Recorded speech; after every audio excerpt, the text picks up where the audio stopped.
कशा आहात सर्वजण? मजेत ना? आज आपण पाहूया दूध आणि केळी. दूध आणि केळी हे लोकप्रिय मिश्रण आहे जे बहुतेकदा पौष्टिकतेने समृद्ध मानले जाते. बरेच लोक हे नाश्त्यात देखील घेतात. नुकसान, पण ते अनेक लोकांसाठी हानिकारक देखील असू शकते. त्यामुळे होणारे नुकसान येथे जाणून घ्या. पचनशक्ती कमकुवत. आयुर्वेदानुसार दूध आणि केळी एकत्र खाल्ल्याने अग्नी पचनशक्ती कमकुवत होते. आळस आणि जडपणा. या मिश्रणामुळे शरीरात विषारी पदार्थाचे प्रमाण वाढू शकते, ज्यामुळे आळस आणि जडपणाची भावना निर्माण होते. ॲलर्जी, असहिष्णुता. दूध आणि केळी याचे मिश्रण काही लोकांमध्ये ॲलर्जी आणि असहिष्णुता निर्माण करू शकते. सर्दी आणि खोकला. हे मिश्रण सर्दी आणि खोकला वाढू शकते, विशेषतः जर रोगप्रतिकारक शक्ती कमकुवत असेल तर.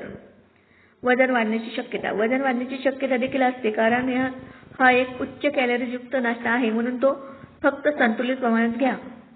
साखरेचे प्रमाण. साखरेचे प्रमाण. केळीमध्ये नैसर्गिक साखर असते आणि दुधात लॅक्टोज असते. मधुमेही रुग्णांनी ते सावधगिरीने घ्यावे. खबरदारी. जर तुम्हाला या मिश्रणाचा त्रास होत असेल तर ते वेगवेगळ्या वेळी खा. तर माझा व्हिडिओ कसा वाटला, काय वाटला, कमेंट करायला विसरू नका, लाईक करायला विसरू नका. व्हिडिओ आवडल्यास मित्रांना नातेवाईकांना शेअर करा. नवीन जर बघत असाल तर सबस्क्राईब करा, कमेंट करा आणि व्हिडिओ आवडल्यास मित्रांना नातेवाईकांना शेअर करा. धन्यवाद माझा व्हिडिओ पाहिल्याबद्दल.